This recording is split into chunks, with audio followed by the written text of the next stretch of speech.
നമസ്കാരം, ഞാൻ അജിത. പ്രധാന വാർത്തകൾ. രാജ്യത്തെ റബ്ബർ വില ഏകീകരിക്കണമെന്ന് റബ്ബർ കർഷകർ. അന്താരാഷ്ട്ര വിപണിയിൽ റബ്ബർ വില ഉയരുമ്പോൾ കേരളത്തിലെ റബ്ബർ കർഷകർക്ക് പ്രയോജനം ലഭിക്കുന്നില്ലെന്നും ആക്ഷേപം. കുടിയൊഴിപ്പിക്കൽ ഭീഷണിയിൽ വടവാതൂർ കാർമൽ വില്ല നിവാസികൾ. 7 കുടുംബങ്ങൾ മാറി താമസിക്കണമെന്ന് നഗരസഭ. നിർധനരായ കുടുംബങ്ങൾ കഴിയുന്നത് ഇടിഞ്ഞു വീഴാറായ വീടുകളിൽ. കേരള കോൺഗ്രസ് ജേക്കബ് പാർട്ടിയുടെ നേതൃത്വത്തിൽ കോട്ടയത്ത് സത്യാഗ്രഹ സമരം. കേന്ദ്ര സംസ്ഥാന സർക്കാരുകൾ കർഷകദ്രോഹ നടപടികൾ തുടരുന്നതിൽ പ്രതിഷേധം. പ്രതിഷേധ സമരങ്ങളിൽ നിന്ന് സർക്കാർ ഒളിച്ചോടുന്നതായി പാർട്ടി ലീഡർ അനൂപ് ജേക്കബ്. വാർത്തകൾ വിശദമായി. റബ്ബർ വില ഏകീകരിക്കണമെന്ന് റബ്ബർ കർഷകർ ആവശ്യപ്പെട്ടു. അന്താരാഷ്ട്ര വിപണിയിൽ റബ്ബർ വില വർദ്ധിക്കുമ്പോഴും വില ഏകീകരിക്കാത്തത് മൂലം കേരളത്തിലെ റബ്ബർ കർഷകർക്ക് പ്രയോജനം കിട്ടുന്നില്ലെന്നും കർഷകർ പറയുന്നു. അന്താരാഷ്ട്ര വിപണിയിൽ റബ്ബർ വില ഉയരുമ്പോൾ കേരളത്തിലെ കർഷകർക്ക് ഇതിന്റെ പ്രയോജനം ലഭിക്കുന്നില്ലെന്ന് പരാതി. റബ്ബറിന് കേരളത്തിലും വടക്കുകിഴക്കൻ സംസ്ഥാനങ്ങളിലും 2 വിലയാണ് റബ്ബർ ബോർഡ് പ്രഖ്യാപിച്ചിരിക്കുന്നത്. അന്താരാഷ്ട്ര വില വർധനയ്ക്ക് ആനുപാതികമായ ഒരു വർധന ഇന്ത്യയിലും മുൻകാലങ്ങളിൽ ഉണ്ടാകുമായിരുന്നു. പക്ഷേ ഇന്ത്യൻ വിപണിയിൽ റബ്ബർ ബോർഡിന്റെ വില നിർണ്ണയ നിലപാടുകളാണ് കർഷകർക്ക് തിരിച്ചടിയായിട്ടുള്ളത്. കേരളത്തിൽ 1 കിലോ റബ്ബറിന് 160 രൂപയും വടക്കുകിഴക്കൻ സംസ്ഥാനങ്ങളിൽ 154 രൂപയുമാണ്. വില കുറവുള്ള വടക്കുകിഴക്കൻ സംസ്ഥാനങ്ങളിൽ പോയി ടയർ കമ്പനികൾ വൻതോതിൽ റബ്ബർ വാങ്ങിക്കൂട്ടുകയാണെന്ന് കർഷകർ പരാതിപ്പെടുന്നു.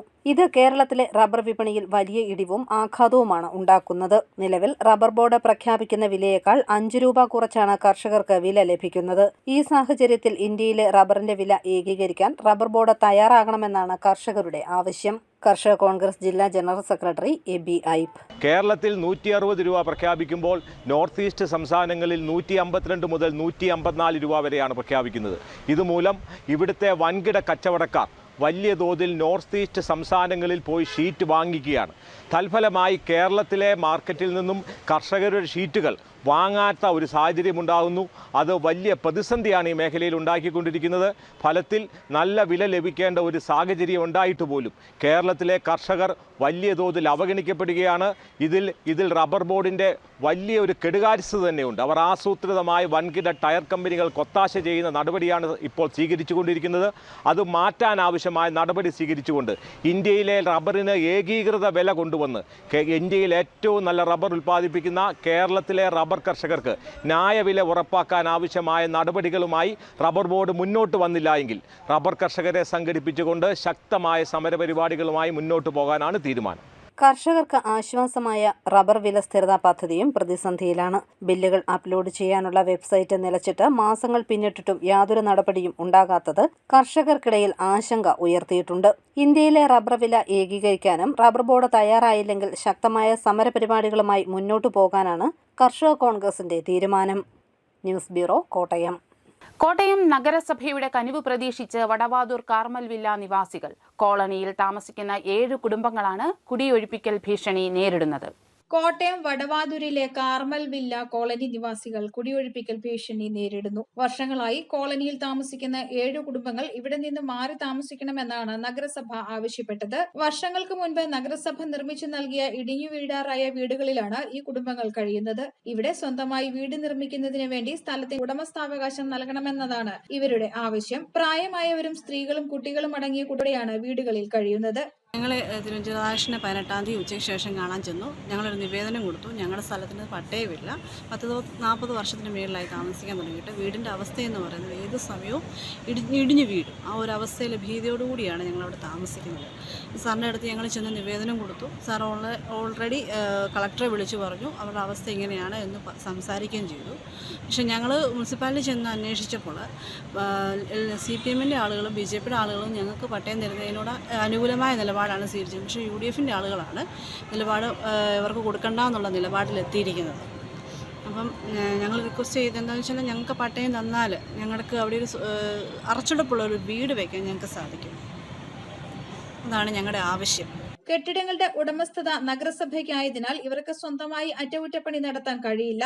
പട്ടയം നൽകണമെന്ന് കോളനിക്കാർ നഗരസഭയ്ക്ക് നിവേദനം നൽകിയിരുന്നു. നഗരസഭാ കൌൺസിൽ അംഗീകരിച്ചാൽ പട്ടയം ലഭ്യമാകും. CPM-ഉം BJP-യും പട്ടയം നൽകാൻ അനുകൂലമായ നിലപാട് എടുത്തുവെങ്കിലും കോൺഗ്രസ് നിലപാടെടുക്കാത്തത് മൂലം കൌൺസിലിൽ അംഗീകാരം കിട്ടിയില്ല. ഈ സാഹചര്യത്തിൽ തിരുവഞ്ചൂർ രാധാകൃഷ്ണൻ MLA മുൻകൈയെടുത്ത് പട്ടയം നേടിത്തരണമെന്നാണ് കോളനി നിവാസികളുടെ ആവശ്യം. News bureau, Kottayam. Kerala Congress Jacob ഗ്രൂപ്പിന്റെ നേതൃത്വത്തിൽ കോട്ടയം ഗാന്ധി സ്ക്വയറിൽ സത്യാഗ്രഹ സമരം സംഘടിപ്പിച്ചു. കേന്ദ്ര സംസ്ഥാന സർക്കാരുകളുടെ കർഷകദ്രോഹ നയങ്ങൾക്കെതിരായിരുന്നു സമരം. കേരള കോൺഗ്രസ് ജേക്കബ് ഗ്രൂപ്പിന്റെ നേതൃത്വത്തിൽ കോട്ടയം ഗാന്ധി സ്ക്വയറിൽ സത്യാഗ്രഹ സമരം സംഘടിപ്പിച്ചു. കേന്ദ്ര സംസ്ഥാന സർക്കാരുകളുടെ കർഷകദ്രോഹ നടപടികൾക്കെതിരെയായിരുന്നു പ്രതിഷേധം. പാർട്ടി ലീഡർ അനൂപ് ജേക്കബ് ഉദ്ഘാടനം ചെയ്തു. പ്രതിഷേധ സമരങ്ങളിൽ നിന്ന് സർക്കാർ ഒളിച്ചോടുകയാണെന്ന് അനൂപ് ജേക്കബ് പറഞ്ഞു. കൃത്യമായി കിട്ടേണ്ട വൻകിട നികുതി കളക്ഷൻ അതിന് വലിയ രീതിയിലുള്ള വീഴ്ച സംഭവിച്ചിരിക്കുകയാണ്. GST അടക്കം. Party chairman Vakkanad Ramakrishnan, vice chairman Babu Valiyaveedan, ജില്ലാ പ്രസിഡന്റ് ടോമി ദേവഗിരി തുടങ്ങിയവർ പങ്കെടുത്തു. News bureau, Kottayam. Kerala Pradesh school teachers association Kottayam ജില്ലാ സമ്മേളനം സമാപിച്ചു. സംസ്ഥാന പ്രസിഡന്റ് കെ അബ്ദുൾ മജീദ് ഉദ്ഘാടനം ചെയ്തു. സ്കൂളുകളിലെ ഉച്ചഭക്ഷണ വിതരണത്തിനായി കോടതിയെ വരെ സമീപിക്കേണ്ട അവസ്ഥയാണുള്ളതെന്നും കെ അബ്ദുൾ മജീദ് പറഞ്ഞു. Kerala Pradesh school teachers association Kottayam ജില്ലാ സമ്മേളനം പൊൻകുന്നത്ത് നടന്നു. വ്യാപാര ഭവനിൽ നടന്ന സമ്മേളനം സംസ്ഥാന പ്രസിഡന്റ് കെ അബ്ദുൾ മജീദ് ഉദ്ഘാടനം ചെയ്തു. സ്കൂളുകളിലെ ഉച്ചഭക്ഷണ വിതരണത്തിന് കോടതിയെ സമീപിക്കേണ്ട അവസ്ഥയാണ് സംസ്ഥാനത്തുള്ളതെന്ന് കെ അബ്ദുൾ മജീദ് പറഞ്ഞു. സർക്കാരിനെതിരെ നിരന്തരമായ സമരം നടത്തേണ്ടി വരികയാണെന്നും കെ അബ്ദുൾ മജീദ് പറഞ്ഞു.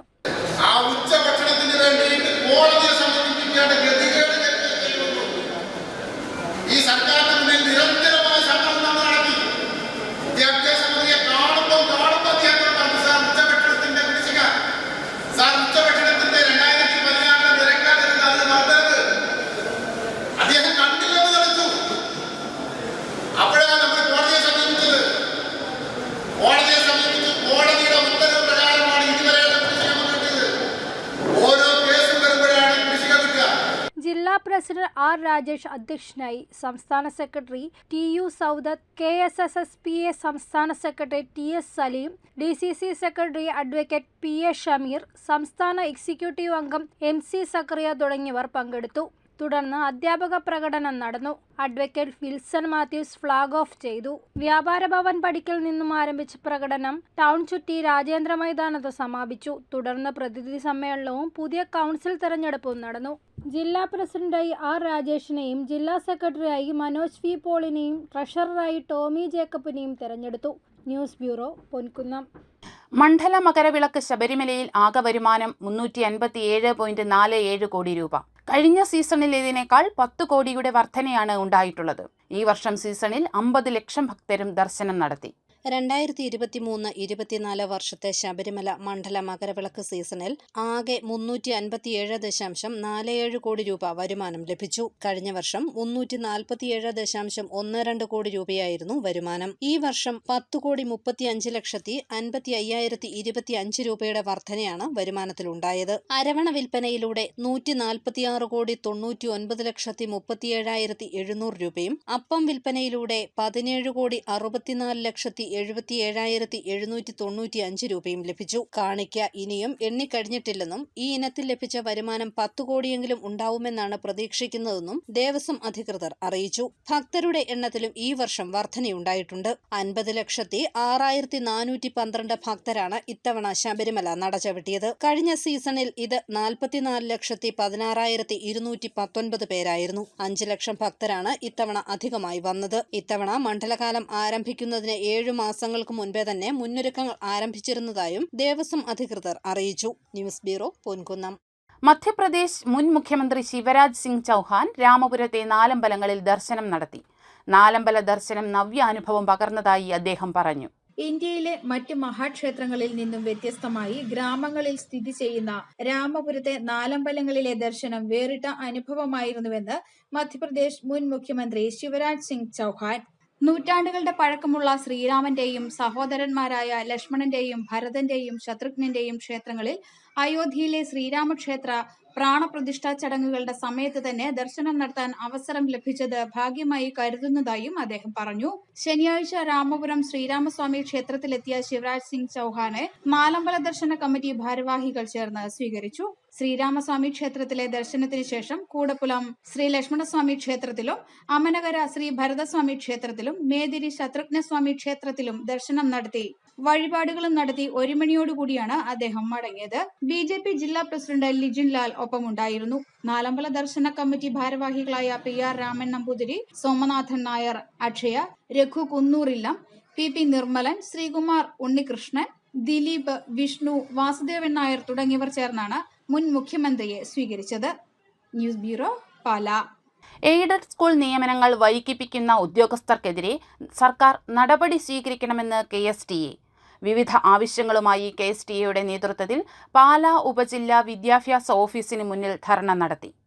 എയ്ഡഡ് സ്കൂൾ നിയമനങ്ങൾക്ക് അംഗീകാരം നൽകുന്നതിലെ കാലതാമസത്തിനെതിരെ KSTA നേതൃത്വത്തിൽ പാലാ ഉപജില്ലാ വിദ്യാഭ്യാസ ഓഫീസിനു മുമ്പിൽ ധർണ നടത്തി. എയ്ഡഡ് സ്കൂൾ നിയമനങ്ങൾക്ക് അടിയന്തരമായി അംഗീകാരം നൽകുക, എയ്ഡഡ് സ്കൂളുകളിലെ ട്രാൻസ്ഫർ നിയമനങ്ങൾ അംഗീകാരം നൽകുന്നത് തടയുന്ന നടപടി പിൻവലിക്കുക, പ്രമോഷൻ ലഭിച്ച ഗവൺമെന്റ് പ്രൈമറി ഹെഡ് മാസ്റ്റർമാരുടെ ആനുകൂല്യങ്ങൾ അനുവദിക്കുക എന്നീ ആവശ്യങ്ങൾ ഉന്നയിച്ചായിരുന്നു ധർണ.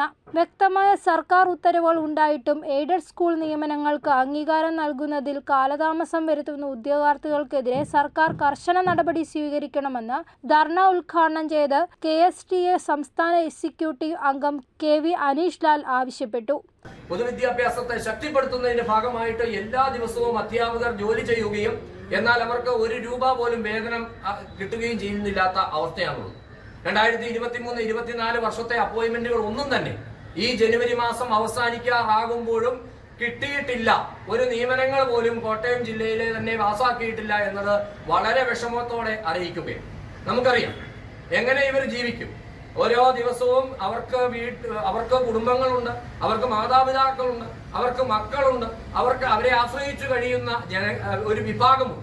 ഇവർക്ക് എങ്ങനെ ഇവരുടെ ചെലവിന് കൊടുക്കും, അല്ലെങ്കിൽ ഇവർ എങ്ങനെ ജീവിക്കുമെന്ന് പോലും ചിന്തിക്കുന്നില്ലാത്ത രീതിയിലാണ് ഇത്തരം AEO DO ഓഫീസുകളിലെ ഉദ്യോഗസ്ഥരെ പെരുമാറുന്നതെന്ന് വളരെ വിഷമത്തോടെ സങ്കടത്തോടെ അറിയിക്കട്ടെ. ജില്ലാ സെക്രട്ടറി KS അനിൽകുമാർ അധ്യക്ഷനായി. Anitha Sushil, Praveen PR, BTP, Jacob, Rajkumar K തുടങ്ങിയവർ പങ്കെടുത്തു. News bureau, Pala. Pallikkathodu PTCM government ITIയിൽ പ്രൊഡക്ഷൻ സെന്റർ ഉദ്ഘാടനം ചെയ്തു. Government chief whip doctor N Jayaraj ഉദ്ഘാടനം നിർവഹിച്ചു. നൈപുണ്യ വികസനത്തിന് ഊന്നൽ നൽകുകയാണ് ഇത്തരം പ്രൊഡക്ഷൻ സെന്ററുകൾ പ്രവർത്തിക്കുന്നതിലൂടെ ലക്ഷ്യം വയ്ക്കുന്നതെന്ന് ഡോക്ടർ N ജയരാജ് പറഞ്ഞു. സാങ്കേതിക വിദ്യാഭ്യാസത്തിന് ഊന്നൽ നൽകി നൈപുണ്യ വികസനത്തിലൂടെ വിദഗ്ധ യുവപ്രതിഭകളെ വാർത്തെടുക്കുന്നതിന് പ്രഥമ പരിഗണനയാണ് സംസ്ഥാന സർക്കാർ ITകളിലൂടെ നൽകിക്കൊണ്ടിരിക്കുന്നത്. ITയിൽ നടക്കുന്ന പരിശീലനത്തിൽ ഗുണമേന്മ മെച്ചപ്പെടുത്തുന്നതിനും ട്രെയിനികളെ അവരുടെ പരിശീലന മേഖലകളിൽ സ്വയം പര്യാപ്തരാക്കുക എന്ന ലക്ഷ്യത്തോടെയും പള്ളിക്കത്തോട് PTCM ഗവൺമെന്റ് ITയിൽ പ്രൊഡക്ഷൻ സെന്റർ ആരംഭിച്ചു. Government chief whip doctor N Jayaraj production centre ഉദ്ഘാടനം ചെയ്തു. ബേക്കറി പ്രൊഡക്ട്സ് യൂണിറ്റിന്റെ സ്വിച്ച് ഓൺ കർമ്മവും ചീഫ് വിപ്പ് നിർവഹിച്ചു. നൈപുണ്യവർദ്ധനയ്ക്കുള്ള എല്ലാ സൗകര്യവും ITകളിൽ സർക്കാർ ചെയ്തു നൽകുന്നതായി ഡോക്ടർ N ജയരാജ് പറഞ്ഞു. സാങ്കേതിക വിദ്യാഭ്യാസ രംഗത്ത് വിദ്യാഭ്യാസത്തിനോടൊപ്പം തന്നെയുള്ള അവരുടെ നൈപുണ്യം വർദ്ധിപ്പിക്കാൻ വേണ്ടി ആവശ്യമായിട്ടുള്ള ട്രെയിനിങ്ങുകളും അതോടൊപ്പം തന്നെയുള്ള പരിശീലനം, പ്രൊഡക്ഷൻ സംവിധാനങ്ങളും ആരംഭിക്കുക എന്നുള്ള ഒരു വലിയ ആശയത്തിൻ്റെ സാക്ഷാത്കാരത്തിൻ്റെ ഭാഗമായി നമുക്കറിയാം കേരളത്തിലെ എഞ്ചിനീയറിംഗ് കോളേജുകൾ ഉൾപ്പെടെയുള്ള സാങ്കേതിക വിദ്യാഭ്യാസ സ്ഥാപനങ്ങളിൽ ഇന്ന് സ്റ്റാർട്ടപ്പുകൾ അതുപോലെയുള്ള ഒരുപാട് പുതിയ സംവിധാനങ്ങൾ കടന്നു വന്ന കാലഘട്ടം. Pampady block panchayat president Mariyamma Abraham അധ്യക്ഷയായി. പള്ളിക്കത്തോട് പഞ്ചായത്ത് പ്രസിഡന്റ് മഞ്ജു ബിജു, പാമ്പാടി ബ്ലോക്ക് പഞ്ചായത്ത് അംഗം Jomol Mathew, principal Ajith Kumar K തുടങ്ങിയവർ പങ്കെടുത്തു. 14 ലക്ഷം രൂപ വിനിയോഗിച്ചാണ് പ്രൊഡക്ഷൻ സെന്റർ നിർമ്മിച്ചിരിക്കുന്നത്. News bureau, Pallikkathodu. അറിയിപ്പ്. ഇൻസ്റ്റിറ്റ്യൂട്ട് ഫോർ ക്ലൈമറ്റ് ചേഞ്ച് സ്റ്റഡീസിൽ senior research fellow, junior research fellow ഒഴിവിലേക്ക് ഇന്റർവ്യൂ നടത്തും. ഫെബ്രുവരി 3 രാവിലെ 9 കോട്ടയം കഞ്ഞിക്കുഴി മുട്ടമ്പലത്തുള്ള institute for climate change studies ഓഫീസിലാണ് ഇന്റർവ്യൂ. വിശദവിവരങ്ങൾക്ക് www.iccs.kerala.gov.in എന്ന വെബ്സൈറ്റ് സന്ദർശിക്കുക. കുന്നുംഭാഗം ഗവൺമെന്റ് ഹൈസ്കൂളിൽ HST ഇംഗ്ലീഷ് തസ്തികയിൽ ദിവസവേതന അടിസ്ഥാനത്തിൽ ഒഴിവുണ്ട്. യോഗ്യതയുള്ളവർ അസൽ സർട്ടിഫിക്കറ്റുകളും പകർപ്പുകളുമായി 22 രാവിലെ 11 നടത്തുന്ന ഇന്റർവ്യൂവിൽ പങ്കെടുക്കണം. പട്ടികവർഗ വികസന വകുപ്പിന് കീഴിലുള്ള ഏറ്റുമാനൂർ ഗവൺമെന്റ് മോഡൽ റെസിഡൻഷ്യൽ സ്കൂളിൽ 2024-25 അധ്യയന വർഷം 5ാം ക്ലാസ്സിലേക്ക് പ്രവേശനത്തിന് അപേക്ഷിക്കാം. കുടുംബ വാർഷിക വരുമാനം 2 ലക്ഷം രൂപയിൽ താഴെയായിരിക്കണം. ഓൺലൈനായി www.stmrs.in എന്ന വെബ്സൈറ്റ് മുഖേന അപേക്ഷിക്കാം. അവസാന തീയതി ഫെബ്രുവരി 20. പ്രധാന വാർത്തകൾ ഒരിക്കൽ കൂടി. രാജ്യത്തെ റബ്ബർ വില ഏകീകരിക്കണമെന്ന് റബ്ബർ കർഷകർ. അന്താരാഷ്ട്ര വിപണിയിൽ റബ്ബർ വില ഉയരുമ്പോൾ കേരളത്തിലെ റബ്ബർ കർഷകർക്ക് പ്രയോജനം ലഭിക്കുന്നില്ലെന്നും ആക്ഷേപം. കുടിയൊഴിപ്പിക്കൽ ഭീഷണിയിൽ വടവാതൂർ കാർമൽ വില്ല നിവാസികൾ. 7 കുടുംബങ്ങൾ മാറി താമസിക്കണമെന്ന് നഗരസഭ. നിർധനരായ കുടുംബങ്ങൾ കഴിയുന്നത് ഇടിഞ്ഞു വീഴാറായ വീടുകളിൽ. കേരള കോൺഗ്രസ് ജേക്കബ് പാർട്ടിയുടെ നേതൃത്വത്തിൽ കോട്ടയത്ത് സത്യാഗ്രഹ സമരം. കേന്ദ്ര സംസ്ഥാന സർക്കാരുകൾ കർഷകദ്രോഹ നടപടികൾ തുടരുന്നതിൽ പ്രതിഷേധം. പ്രതിഷേധ സമരങ്ങളിൽ നിന്ന് സർക്കാർ ഒളിച്ചോടുന്നതായി പാർട്ടി ലീഡർ അനൂപ് ജേക്കബ്. ഈ ബുള്ളറ്റിൻ പൂർണ്ണമാകുന്നു. നമസ്കാരം.